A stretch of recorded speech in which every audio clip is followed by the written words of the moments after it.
అసలు కడియం శ్రేణి మాట్లాడే మాటలు, ఆయన మాటలు నాలుక తాటిమట్ట అన్నట్టు ఆయన భాష చాలా ఏయంగా, బాధాకరంగా, తిన్నింటి వాసాన్ని లెక్కబెట్టే విధంగా ఆయన మాట్లాడడం జరిగింది.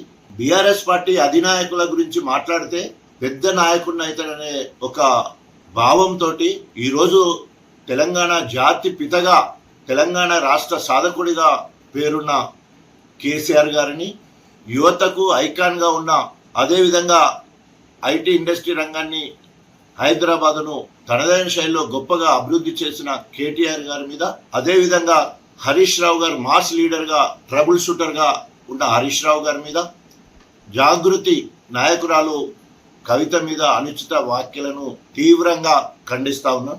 నీది నాలుక తాటిమట్ట, ఏం మాట్లాడుతున్నావు? అన్నం తింటున్నావా, గడ్డి తింటున్నావా? 10 సంవత్సరాలు నువ్వు కూడా ఆ నలుగురితో అంతరంగికుడిగా ఉన్నావు కదా. నీ నోటనే కేసీఆర్ గారిని ఎన్నోసార్లు గొప్పగా పొడినావు కదా. కాళేశ్వరం విషయంలో 3 సంవత్సరాల కాలంలోనే ప్రపంచంలో ఎక్కడా నిర్మించలేని ఒక బహుళార్థ సాధక ప్రాజెక్టును, వరప్రధాని అద్భుతమైన ప్రాజెక్ట్ అని, కేసీఆర్ గారి మానస పుత్రికని గొప్పగా పొగిడిన నీ నోట ఈరోజు మరి అవకాశవాద అవినీతి మాట రావడం సిగ్గుచేటు. కేసీఆర్ గారు ఈరోజు భారతదేశానికి తెలంగాణ రాష్ట్రం నెంబర్ 1గా చేసి అన్ని రంగాలలో ఆదర్శంగా నిలిచిన రాష్ట్రం తెలంగాణ రాష్ట్రం. దానికి కేసీఆర్ గారు ఆహర్నిశలు కృషి చేయడం వల్లనే ఆ స్థాయి రావడం జరిగింది. ఇంకేం మాట్లాడుతున్నావు?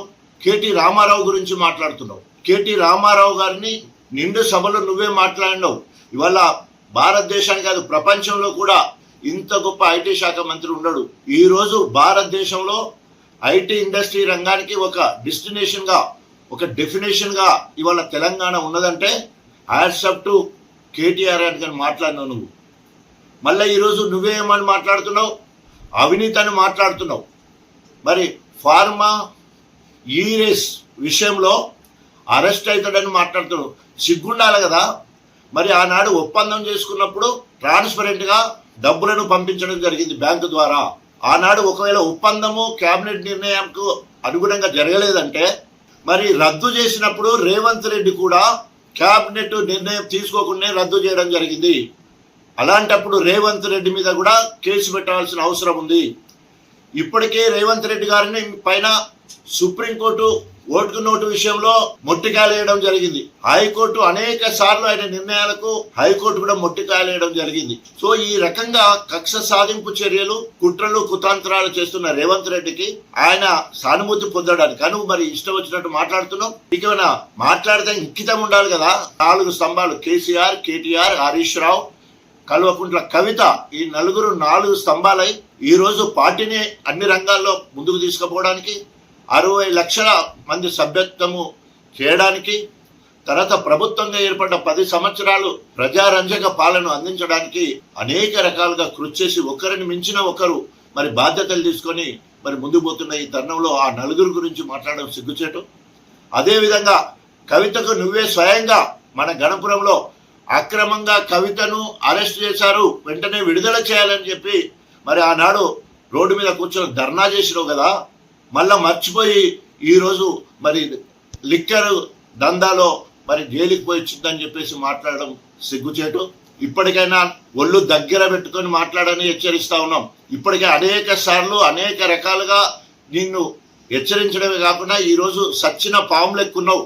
ఈరోజు గుంటకాడి నక్క లెక్క కేసీఆర్ పక్కనే ఉండి నమ్మించి నమ్మక ద్రోహానికి పరాకాష్ట ఈరోజు నీ ప్రవర్తన. నువ్వు చేసిన మోసం తెలంగాణ ప్రజలు మర్చిపోలేదు. ఒక బీఆర్ఎస్ వాళ్ళే కాదు, కాంగ్రెస్ వాళ్ళు కూడా నిన్ను ఇవాళ తూ అంటే తూ అనే పరిస్థితి ఉన్నది. ఇవన్నీ మర్చిపోయి ఈరోజు తగుదునమ్మని చెప్పేసి ఆ నలుగురి జోలికి వస్తే ఖబర్దార్ కడియం శ్రేయర్ గారు, మరి గ్రామాన నీ దిష్టి బొమ్మలు తగలబెడతారు. జాగ్రత్త. ఎక్కడికైనా పోతే నువ్వు ఎందుకు కాంగ్రెస్ పోయినావు, ఏమి అభివృద్ధి చేసినావు, ఈ సంవత్సరంలో తట్ట మట్టి ఎక్కడన్నా తీసినవా? అభివక్త వరంగల్ జిల్లాలో గాని నియోజకవర్గంలో గాని ఒక్క దళితుని ఎదుగుదలకు నువ్వు సహకరించలేదు.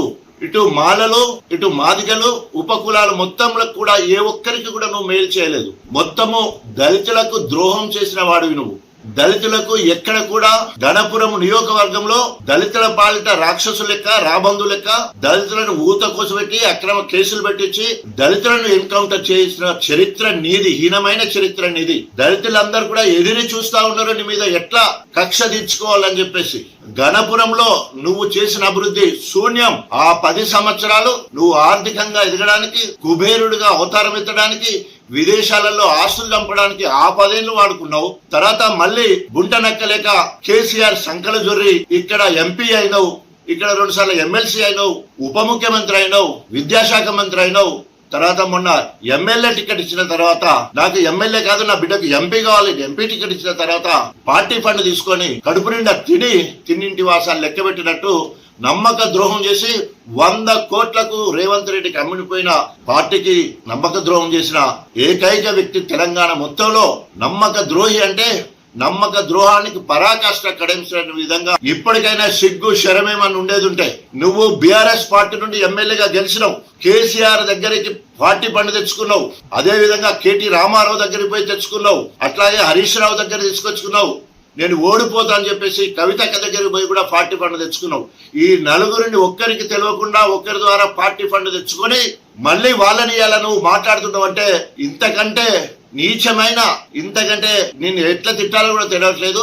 తిన్నింటి వాసాలు లెక్క పెట్టడానికి ఇది పరాకాష్ట. కడియం శ్రీహరి గారు ఇప్పటికైనా నువ్వు ఒకవేళ నైతిక విలువలు, రాజ్యాంగము, ప్రజాస్వామ్య గౌరవం ఉండేది ఉంటే బీఆర్ఎస్ పార్టీ ఇప్పటికీ రాజీనామా చేయలే. బీఆర్ఎస్ పార్టీ సభ్యత్వానికి రాజీనామా చేయి, ఎమ్మెల్యే పదవికి రాజీనామా చేయి. నిజంగానే నువ్వు రేవంత్ రెడ్డి మెప్పు పొందాలంటే, మార్పు కోసం పోయిందంటే నువ్వు ఏం మార్పు చేస్తావో ప్రజలకు చెప్పి మళ్ళీ ఎలక్షన్లకు రా.